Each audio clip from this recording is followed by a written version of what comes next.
Nicodème est un pharisien, un homme pieux attaché à connaître la loi pour comprendre le dessein de Dieu.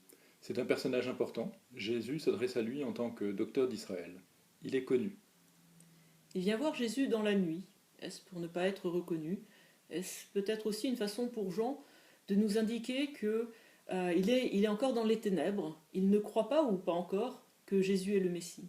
Pourtant, Nicodème dit au Christ, Rabbi, nous le savons, c'est de la part de Dieu que tu es venu comme un maître qui enseigne, car personne ne peut accomplir les signes que toi tu accomplis si Dieu n'est pas avec lui.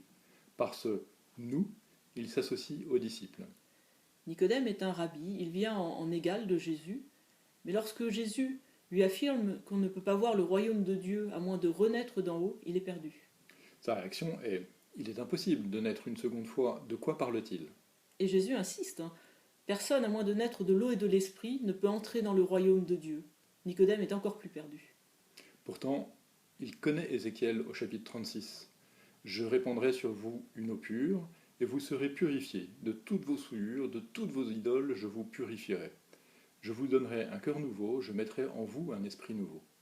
Il sait que Jésus parle de l'eau qui purifie, qui donne un nouveau départ. Il sait aussi que l'esprit est celui de Dieu, que ce souffle qui planait au-dessus des eaux dans le second verset du livre de la Genèse.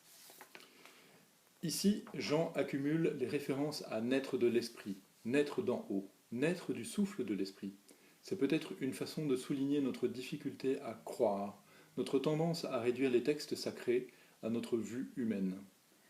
Il s'agit d'une naissance donnée par Dieu, une naissance qui vient de la parole du Christ. Chez Jean, le Christ dit « Mais vous, déjà, vous voici purifiés grâce à la parole que je vous ai dite. » Cette nouvelle naissance est donc un appel à la vie spirituelle, à recevoir le don de la foi, la parole du Christ, à être dans un cœur à cœur avec lui.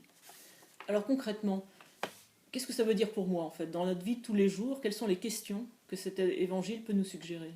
Comment est-ce que je réponds à cet appel de Dieu? Est-ce que tous les jours, je cherche à me convertir? Est-ce que je cherche à me tourner vers Dieu? Est-ce que je m'attache à lire la parole de Dieu? Est-ce que je prends le temps de l'écouter par la prière?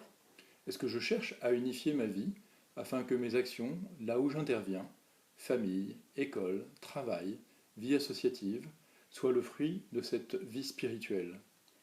Est-ce que je m'appuie sur mes frères chrétiens à travers les mouvements d'église ou les communautés de foi? Et lorsque je tombe, est-ce que je me tourne vers le Seigneur pour obtenir sa miséricorde? Finalement, Nicodème, dont on vient de voir qu'il a eu du mal à croire, a été transformé par cette rencontre avec le Christ. Et saint Jean relate d'ailleurs qu'il a défendu Jésus devant le Sanhédrin et qu'il était à côté de Joseph d'Arimathie lorsqu'il a recueilli le cœur du Christ au pied de la croix.